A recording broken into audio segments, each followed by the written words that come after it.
Hello and welcome to our MOOC Hangout.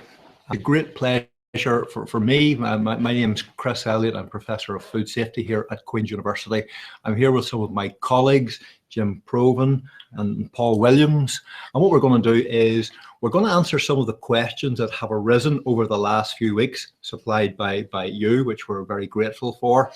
And then we're going to have a general conversation about some of the topics which seem to have emerged as being most important to the people who are taking our MOOC. And I have to say there are several thousand people taking our course, which we are very, very pleased about. So our MOOC is about food security, and food security means lots of different things to different people. In relation to my area of research, it's about food safety and food integrity. And quite often people say to me, what is food integrity? And I say it's looking at the global food supply systems and saying that what is supplied to the consumer, to you, to me, to all of us here, is safe and it is authentic. And there are massive challenges in delivering safe, on authentic food on a global basis because our food supply systems are now so complicated. And quite often when we consume food, we're really not sure what we're eating and even less sure about where it comes from. And that does give a number of opportunities for people who want to cheat. And again, one of my areas of research is about food fraud. Those people who want to cheat us, the consumer, into buying something that they're trying to trick us into thinking that it's something else. And on the MOOC, I talk about lots of the different types of food fraud that can happen: substitution fraud, addition fraud. And I have to say that there is not a week goes past where I do not learn about another type of fraud happening somewhere in the world. And again, some of the information that's coming on the bulletin boards is a great learning opportunity for me. I'm hearing information about lots of different things that are going on in different parts of the world. So really, that is the big challenge to the integrity of our food supply systems. What are people doing?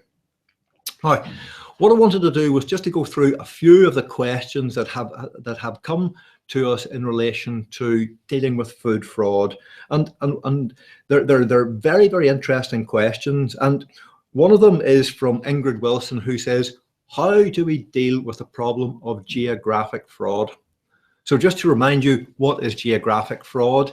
And that's where we think we are buying a food product from one part of the world, and we buy it from that part of the world because we think it's higher quality, better safety standards, better animal welfare standards, lots of different reasons why we would like to buy things from a particular part of the world, and sometimes people try to cheat us. Now, if we think we are buying ham or cheese from Italy, and on the label it says a product of Italy, how can we prove that that is correct? And that can be achieved through a number of different scientific techniques. And a lot of those have been taken from forensic science, from forensic medicine. And the most widely used technique is called isotope ratio mass spectrometry, IRMS. And the IRMS gives a signature to food. And depending on the type of soil, depending on the rainfall in that particular area, we will get a signature of isotopes of elements such as carbon, hydrogen, oxygen, nitrogen, and sulfur. And what we do as scientists is we build up our databases to understand what the isotopic pattern looks like from one particular region of the world. And then what we can do is we can compare that with the samples that are claimed to come from Italy or some other part of the world and see if the isotopic signature is correct. And it's a complicated science, and it's an expensive science. I think there's a huge amount of fraud goes on in relation to the geographic origins of food, and if we did more testing, we would find more problems. Another question which I thought was very interesting because it relates to the geographical origin and it was talking about a particular cheese that was on sale, and on the cheese it had the Italian flag. But whenever the label was looked at, it was actually a product of the United Kingdom. Is that food fraud? And that's a very interesting question, because it's not. Nobody is breaking the law there, but what that particular retailer is doing, what the processor of the cheese is doing, is they're trying to trick us and fool us. And that goes on quite a lot. If you'll be words associated on the labeling of foods that, if you really think about it, what does it mean? Quite often you will see the word natural. What does natural mean?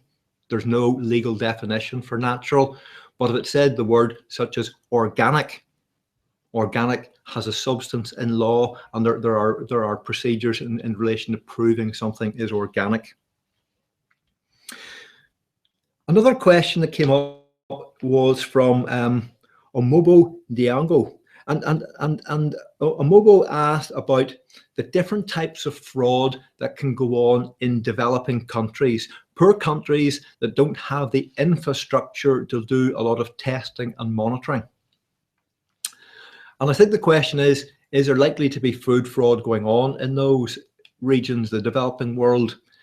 And I think the answer is absolutely yes, probably on a large scale. There was a survey undertaken in India recently in relation to the milk supply in India. And from the testing that was performed, it looked like somewhere between 60 and 70% of all the milk on sale in India had some sort of fraud associated with it. And that's incredibly worrying. And what types of fraud were happening there? Quite often the milk had been diluted with things like water. Sometimes they had things like detergents added to them, chemicals added to them, and the reason for that was to stop them going off. And there are major health concerns there. Again, in the survey in India I looked at, there was massive fraud going on in relation to the spice industry there. Hugely important to India, and spice fraud is one that we covered in the food fraud week on the MOOC. And what was being found is that a lot of addition fraud was going on. People were adding things to the spices to make them look more valuable, such as the Sudan dyes. And again, very worrying from a health concern. But food fraud does not only occur in the developing world, it happens worldwide. And I always say is the more checking and the more testing that you do, the more fraud that you will uncover. And if I take an example, in our institute this year, we heard a rumor about food fraud going on in oregano. We were told that there was fraudulent oregano coming into the United Kingdom, and the United Kingdom has one of the strongest food safety testing programs in the world. And we investigated that fraud, and what we found was that 1 in 4 samples, 25% of the samples coming into the UK, had some form of fraud associated with it. Now, that seemed to be an incredibly large number for a country, a developed country with this big infrastructure of testing. Why was it going on? Because nobody. What was the fraud that was being perpetrated was oregano is a very, very expensive herb. And what the fraudsters were doing, they were adding materials like olive leaves and myrtle leaves and cistus leaves to bulk out the oregano. So it's just an example is whenever you go and look for fraud, you will find it. I'll go back to the questions that came from our MOOC takers. Eric Levy asks, do we analyze the relevant legislation to reduce food fraud risks? There is very little legislation worldwide that deals with food fraud.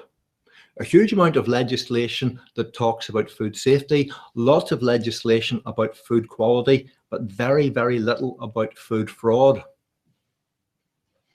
Often we think of Europe as having the most advanced food safety testing program in the world, yet there is still no legal definition for food fraud. And if you don't have a legal definition, you can't have laws. And that's exactly what's being discussed in Europe, trying to get definitions of what food fraud really means. And the definition in Europe is rather different from the definition in the United States and different parts of the world. So there will be a very, very long journey ahead of us in relation to getting good global legislation in dealing with a very, very serious problem. Another question that was asked me was, what are the big drivers of food fraud? What triggers food fraud to happen? And there's the very obvious example where it's people are trying to make more money. That's the economic driver. But from the research that we have done over the past couple of years, what we can see is one of the big drivers for food fraud is climate change, crop failure. Crops failing in one part of the world, and what that is doing, that is driving the prices of the commodity up. And those people who like to perpetrate crime see it as an opportunity. And what I would like to do now is bring Jim Provan into the conversation. Jim is an expert in climate change. And I just wonder, as a climatologist, Jim, what do you think will lie ahead of us in relation to the dangers and risks about the global food supply system caused by climate change? Well, Chris, I mean, I think the major problem with respect to global change, including climate change, is uncertainty. Mm-hmm. A lot of research, an awful lot of research has been done on this, but there are still many, many questions that need to be answered. I think in terms of the food fraud you're talking about, it's definitely comes down to supply and demand. Obviously, with changing climate, we get changing yields, even to the extent of complete crop failures. That will, as you say, drive prices up. But also, when we have this changing environment, there's also potential for example, new approaches to breeding crops and things like that. And I think a lot of research in the future will have to go into making more, if you like, resilient crops. When we can start to take away the uncertainty that you get with climate change, things become more manageable. I think that's the key way ahead in terms of that. That's very interesting thoughts. I work with a lot of the large retail companies, multinational companies now, and what we're trying to do is to develop models to predict crop failure. Because if you can predict crop failure, you can think about what the next commodity might be subject and prone to fraud. What do you think about that as a concept? Yeah, it's a way of trying to minimize uncertainty, to try and model what might happen. Interestingly, we talk about crop improvement. I've actually only recently been invited. There's a workshop in Barcelona in a few weeks where, and I know this is an area of interest for various members of Institute for Global Food Security, is to start to look at wild species related to the crops that we grow, and to try and use inherent, say, resistance to diseases or to drought to actually breed these into new crops. And I think that's definitely another way forward to utilize the kind of diversity that's there, maybe not within the actual crops that we use at the moment, but which could easily be bred into these new varieties, for example. But does that bring us into genetic manipulation of crops, or is this a natural way? Is this more back to the old system where people did breeding experiments? You can actually get the best of both worlds. You can use genetic knowledge of what makes a more resilient crop or a better variety, but you don't have to modify it. If you have the knowledge of how, for example, drought tolerance is controlled genetically, you can start to target species or subspecies or varieties that actually have these types of resistance or resilience. And by purely natural breeding means, the old way, crossing things, developing varieties, you can do it without actual genetic modification per se. But the knowledge of the genetic basis of this is of crucial importance. I think that will be much more acceptable to consumers in different parts of the world to say, you know, the breeding has been done naturally. It's the appliance of new science, but they are not genetically modified organisms. Yeah. I mean, genetic modification would be seen probably as a last resort. You know, if you need to change something very quickly, that's the way to do it. But given that we now know so much about the genetic basis of resistance and these types of traits, that it can normal breeding methods. Okay. And one final question about climate change, because often people view it as a negative, but there are some positives to climate change. And again, when I was talking with the multiple retailers, to thinking about a particular area of the world might become more vulnerable to crop. Should they be thinking about modeling climate change to say, well, actually that crop could be grown in some other part of the world, maybe not now, but in 5 or 10 years' time? And is there any work or any thoughts going into around that sort of using climate change for the better? Well, we know that the wine industry in England has taken off over the last few years. That's obviously, in some respect, a consequence of warming climates. And generally, if we're thinking of climate change in terms of global warming, very, very simply, then yeah, there'll be areas that will become unsuitable for certain crops, but other areas will start to become more suitable for the same crops. So you may shift the distribution of growing certain crops. You may introduce new types of crops into areas that become unsuitable for other ones. So if you can get some handle on the effect of climate change on particular varieties or crops or species, then you can start to mitigate against that. You can try and decide, okay, we can't do this, but maybe we can, if you like, fill the niche with something else. Okay, thanks. An incredibly interesting conversation, Jim. Thanks. And that brings another thought into my mind is when you start to move crops around different parts of the world, you will change, you know, the nutrition of those particular crops.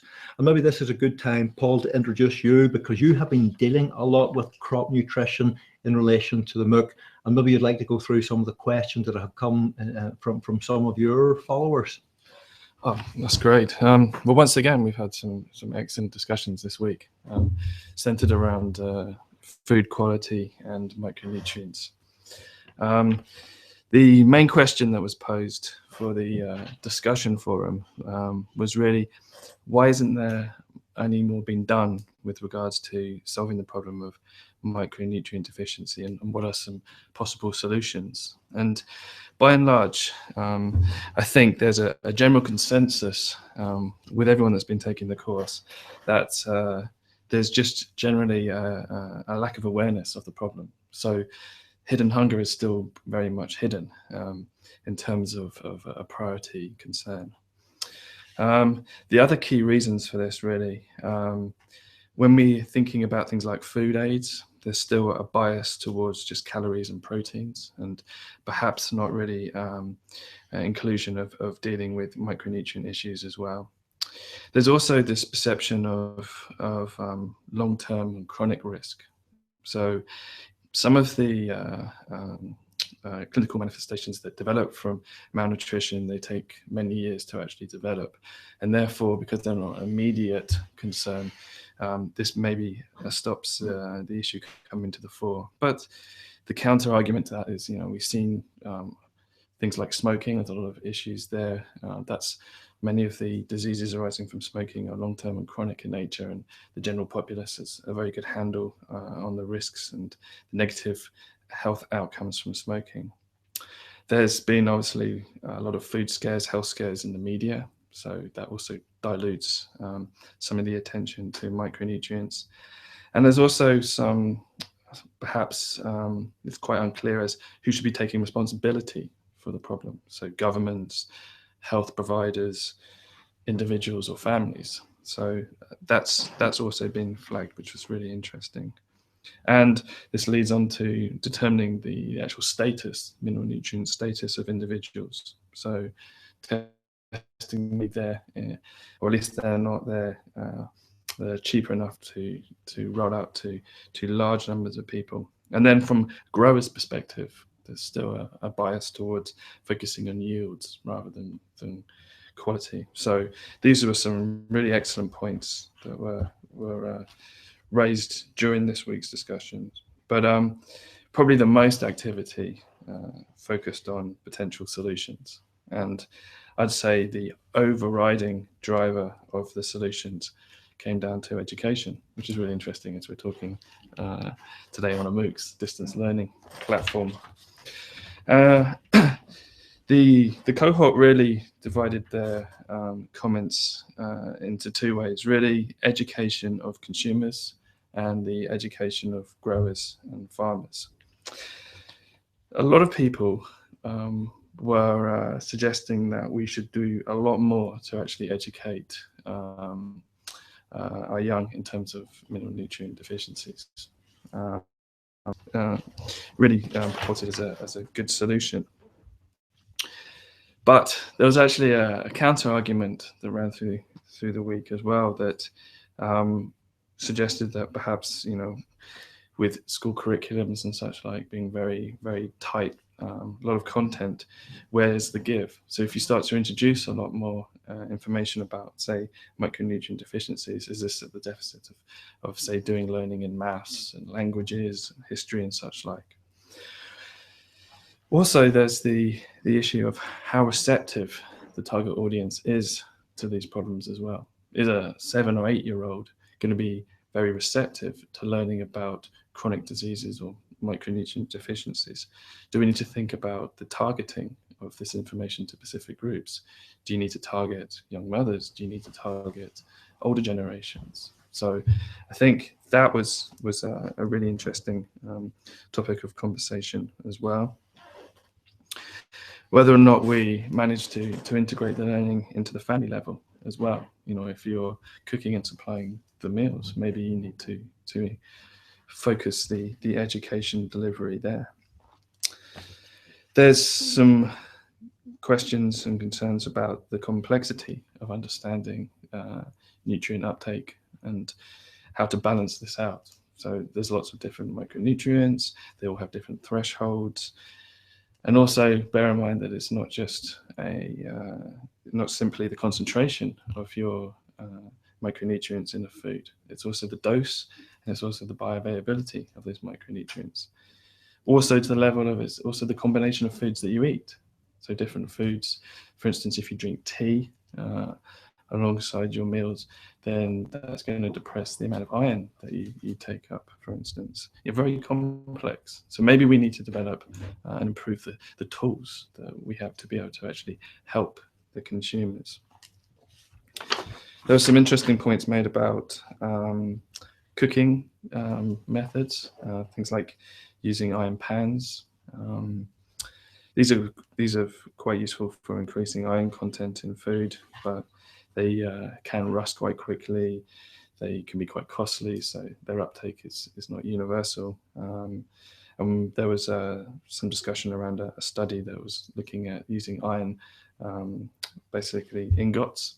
They fashioned together a little iron supplement for cooking pots in the shape of a fish. It's quite flat, so there's a large surface area.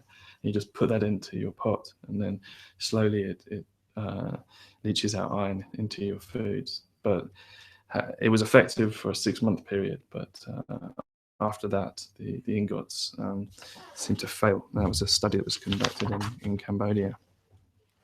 The other side of this was the education of growers. So I think, by and large, there was a general consensus that a lot more should be done on the side of improving micronutrient resource management, better use of fertilizers. Farmers should be growing foods which have better micronutrient content, but then also really, where's the framework to actually support the farmers? Are they going to get a better price for their product if they are more enriched in certain micronutrients? So that aspect really isn't really solidified yet.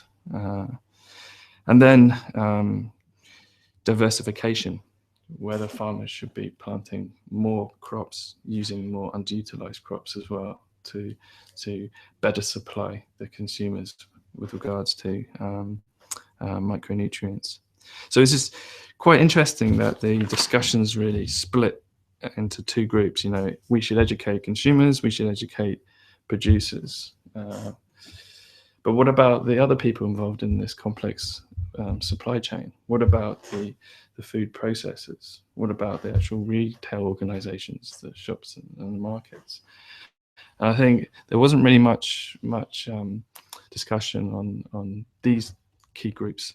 And yet, perhaps that's something that's really important. Maybe people forgetting these components within the food supply chain, and for future targeted learning opportunities, maybe that's a key area. You know, maybe the shops should be doing more to help educate the consumers on what products they should buy, what products are good to consume in the right ratios and such like. There's a lot of discussions you can see over this week. Something that was that cropped up as well was the role of supplements. So I think by and large most people would still preferred to get their micronutrients from food sources. I think everyone's fairly unanimous in this regard. Pills and supplements can play a role, especially as a sort of sticky plaster approach in areas that you know that you've got big issues. They've been working on some micronutrients. For instance, a case study was raised in Kenya, which was quite useful to kind of as an auxiliary strategy alongside the standard food aid programs.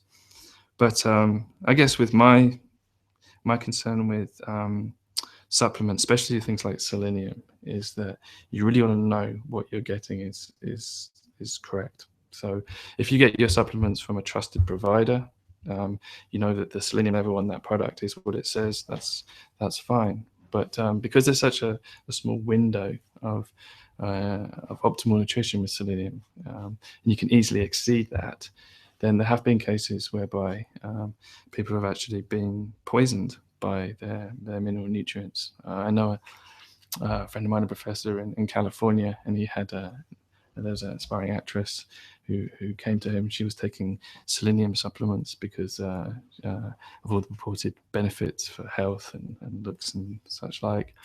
And the product that she'd been using turned out to be highly elevated in selenium, much higher than it's stated on the box. And all sorts of things were happening to her. She was using the supplements over a period of a couple of months. Her hair started falling out. The skin around her nails started to recede. She felt really quite terrible about it all. So that's just something we need to be mindful of, and making sure that these supplements are really regulated, because anybody can buy a pill press and put all sorts of things in it. And then sell it on at a high premium. So I think that maybe is a good link with some of the issues with fraud.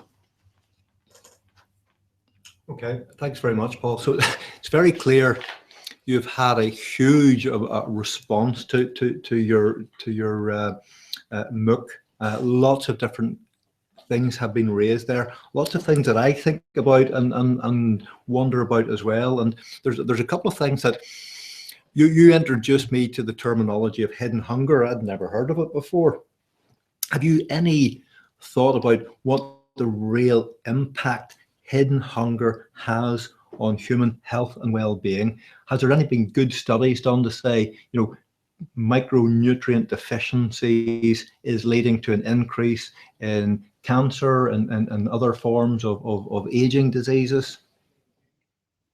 Oh, that's a good question. I mean, I think there's no doubt really in the literature that there's a clear link with micronutrient deficiencies and a whole myriad of different disease outcomes. But I think really where the science has been going in recent years is been able to get a better understanding and handle of that, and realize that these micronutrient deficiencies contribute to not necessarily potentially such serious disease, but even things like people's cognitive function, being able to concentrate, being able to actually withstand disease. So immunity responses, small drops in your immunity response, things like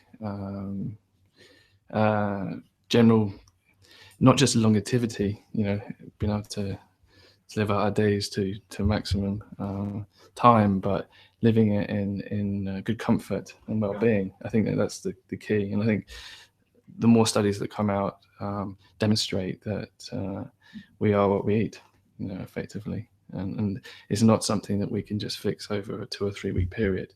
This is a lifetime approach, So. Thanks for that. Now, maybe I'd quite like to introduce our audience today to a couple of terms that you've maybe never come across before. So my area of research is about contamination of food, particularly chemical contamination of food. And sometimes we can think about individual contaminants such as arsenic or lead in food. Sometimes it can be pesticides or organic pollutants. But when we start to think about contamination in its totality, we've come up with this phrase and we call it the exposome. So that is the level of contamination we have been exposed to during our lifetime. I don't know, Jim or Paul, if you've ever heard of that expression, the exposome. So it's thinking of things very holistically now. And the other term that I wanted to maybe introduce to our audience is in relation to nutrition, and it's the nutriome. And that is all of the beneficial things that we are exposed to in our diet, particularly the micronutrients. And the way that research is now thinking about is we have the exposome and we have the nutriome, and those are challenging each other.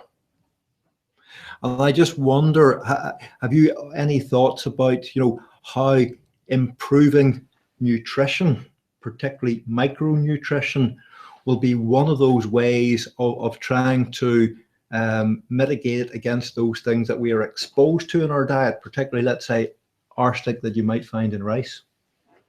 Oh, that's an excellent question.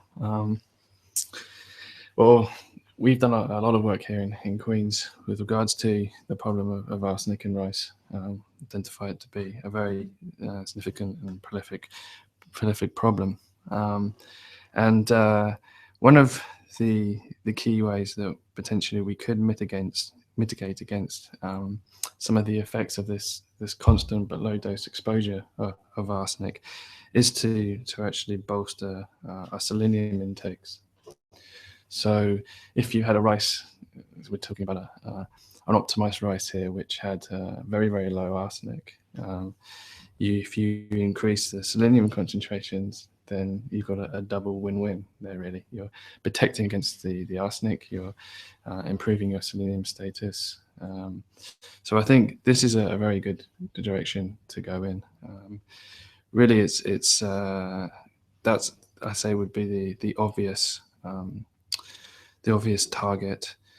But then also with the rice nutrient status, I mean, there's a whole range of other micronutrients which would also at least bolster the immune system and be supportive against arsenic, which has quite a lot of, general negative toxicity impacts around the body, across around all the different organs. So being able to bolster those levels as well within, say, rice, for instance, if it's biofortification, if it's breeding, even if it's targeted sourcing of rice from different regions. If we know that certain regions have, say, higher levels of iron or higher levels of zinc or whatever, and being able to put together like a bespoke diet for the individual, I think that would definitely be of use. Okay, thanks for that. So there's something else that you talked about, which was very interesting, was the focus on increasing the yields of crops. Now, there's a book called Tomatoland, which I recommend all of those people taking our MOOC. If you ever want to read a book about the things that part of the world food supply system has done badly, read about Tomatoland, because it deals with the tomato industry of Florida and how over a significant period of time, what they tried to do was to increase the yield of the Florida crop. And when they were doing this, they selected 3 traits to look at. And quite often I will play a game with people, say, what were the 3 traits? Well, we don't have time now to do that, so I will tell you. And the 3 things were the color of the tomato, because that guides people's choice. The second thing was the shape of the tomato, to make sure that it fitted into the boxes to transport the tomatoes. And the third thing was the robustness of the tomato to survive transportation. So here we have the 3 big drivers for the tomato crop of Florida. No mention about nutrition. No mention about the safety of the crop. Now, that is just, I think, an example of where things have gone wrong in the world. And I don't know if you've any thoughts about, is there a great driver there to bolster the nutrition? Because what's the economic driver for that?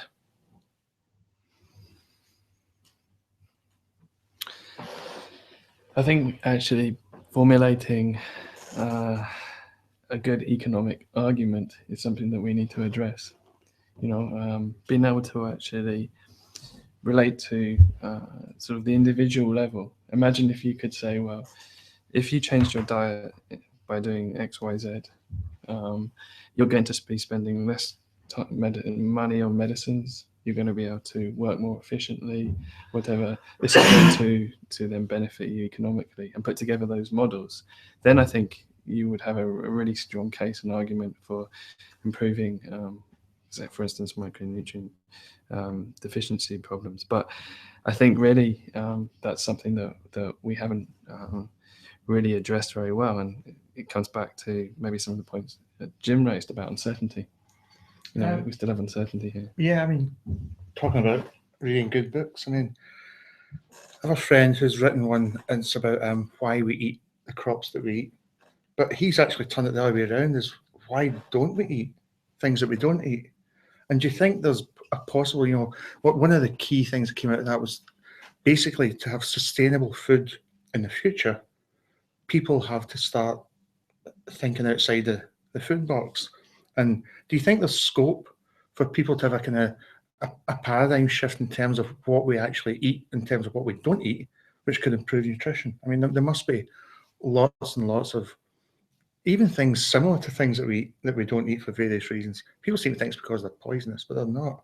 But there must be scope to improve overall nutrition in this way. We have a very narrow diet, really, especially when it comes to our cereals. We have 3 main cereals that feed basically the whole global populace, and being able to introduce more diversity into that is crucial, I think, for not just for improving micronutrient deficiency, but overall sustainability and bolstering food security. Actually, there's a number of initiatives. I done quite a lot of work with an institute out in Malaysia. They're Crops for the Future. So it's an organization that specifically address this topic, trying to actually look at some of these crops which are underutilized and seeing if they can into the mainstream food supply chains. A lot of these crops actually were actually or have been eaten and consumed by various populations around the world for many, many years. And it's all that knowledge that has been lost and eroded as we end up having a more sort of global uniform diet of takeaways and such like. We have to make sure that we don't lose that information. I think that leads us on really well to one of the main themes that has come back to you through your MOOC, Paul, and that's about education. Now, there was a survey done in the United Kingdom quite recently, and people were asked lots of different questions about food, and I was really scared about the answers that were given. So one of the question was, and this was to children, one of the question was, where does milk come from? And the answer from 1/3 of the children, from supermarkets. So not understanding really the origins of food. And I think that was bad. One of the questions was, where does honey come from? And 1 in 8 children said it came from bees, which was very good. But the answer was, you took the bee and you squeezed the bee to get the honey out. So there's really, I suppose, that you can laugh at both of them, but it's just a lack of understanding about where food comes from now. And I think education is incredibly important. And I think it's very, very lacking in relation to young children. I don't know what your opinion is. I suppose I should say, yeah. you know where honey comes from? Yeah, no, it's something that I've been thinking a lot about in part of recent years. What age groups, for instance, are the best to target? It goes back to some of the points that were raised this week. I think do we want to focus attention on the children in terms of a formalized school curriculum, or is it something that should be taught through families? That's what I think is quite useful for this platform, the MOOCs platform, is that we have a great diversity of different people using it. Many people for a whole spectrum of ages and backgrounds. So, you could be at home and then still take the course and such like. So I think from a personal perspective, I'd like to see maybe a bit more of the nutritional teaching being passed down from generation to generation. Your families sitting around at the table, eating together, having the grandmothers, parents, all together, and being able to communicate that way. And I think maybe that's something that's eroded, and we've lost some momentum on that. But that's just my personal view. Yeah, and it's about changing people's thoughts and attitudes towards food. Now, if I give you another example, is that huge drive and effort globally to reduce the amount of cigarettes that people smoked. And there's been lots and lots of different interventions, increasing the prices, increasing taxation, reducing advertising. But the most effective measure in reducing adults from smoking was educating children that it was bad for you. Because the children were going home and saying to their parents, you should not be smoking because this will kill you. That was the big driver there. Yeah. And I think if we do the same thing in relation to food, that is how adults will end up being educated about food, through educating children. But that's just a personal thought. Very final question, and that's around supplements. And again, you had lots of useful information about that. Are supplements a good thing or a bad thing? Well, if you think specifically around folic acid, for instance, the first thing a mother is diagnosed as being pregnant, the first thing the medic will do is to say, take folic acid, and that is to reduce the likelihood of spina bifida. So I think that's a very, very positive thing about how supplements can be used. But I think most people use supplements as an antidote to having a bad lifestyle. And I think it's a very detrimental thing that people should really say, my nutrition comes from my food. And I just wanted to finish with just saying one thing was, there is a huge amount of fraud goes on in the food supplement industry worldwide. So quite often what you think you're taking, you're not. Quite often they're heavily contaminated with things like lead, mercury. So there are many, many reasons not to take food supplements. My opinion would always be to say to people, don't take supplements, change your diet. I just wonder what your opinion is. I concur. I mean, I think you just really don't know what's going on unless you take it to one of our labs and we measure it for you. So I think diet is the way forward. Yeah. Paul, thanks very much. And the final week of our MOOC is fast approaching, and the creator and the presenter of that final week is Jim. So maybe you'd like to give us a flavour of what's coming up.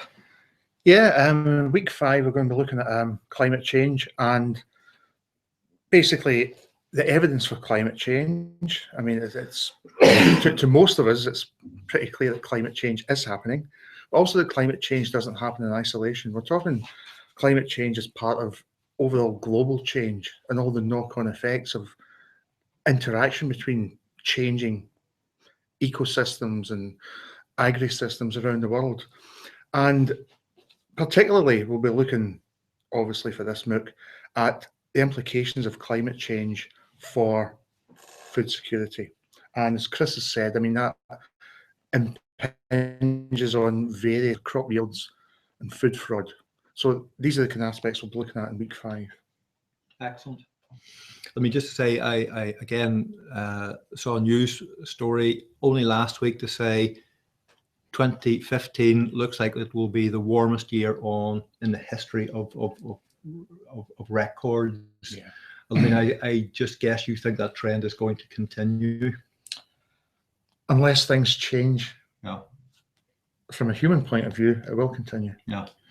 And it doesn't have to continue much further before we start to get possibly past, some people say a tipping point, some people say a point of no return. And that's what we don't want. Okay. Final question for you. Climate change due to mankind or due to nature? Both. Okay. I mean, we know, I mean, before we were about, there was climate change with ice ages and things like that, but there's no denying that most of what we're seeing, I mean, it's no coincidence, last particularly 50, 60 years coincide with, mass mechanization, industrialization, and it's hard to get away from it. Thanks very much. So over the past 45 minutes or maybe slightly longer, we have talked about lots and lots of different aspects of food security. But you know what? There's many more of them. And what we will be doing in the second part of our MOOC, which starts on the 11th of January, we will be talking about agriculture and food systems, locally, nationally, and globally, and how we can make those sustainable. And I very much hope you will sign up to the second part of our MOOC as well. The other thing that we have done is, because we've had so much interest and so many people have taken our MOOC last year and this year, Queen's University, we have decided we're going to take another step forward. Is introduce a formal distance learning program in food safety and food security. And what we will be introducing in the next academic year, that will be starting September or October 2016, is we're going to be developing a distance learning course which will allow you to get a formal certificate, from Queen's University in food security. That can be converted into a diploma and actually can be converted into a master's degree in food security from Queen's University. And it's one of the really big initiatives that we are launching here based on our MOOC to try to give more and more people good quality information and education around some of the important topics we've talked about today. What I invite you to do now, get onto the message boards, tell us if you think that's a good idea, tell us what other things in the program, because that's the sort of feedback we really want to hear from you. So I hope you've enjoyed our short conversation today. As you can imagine, Jim, Paul and I could sit here all day and talk about food systems. We very much like the topic. We hope you have enjoyed our conversation as well. I hope you're enjoying the MOOC so far. Please take Jim's Climate Week, incredibly interesting. And what I hope is you enjoy the course and you're getting a lot from the MOOC from Queen's University. Thank you very much.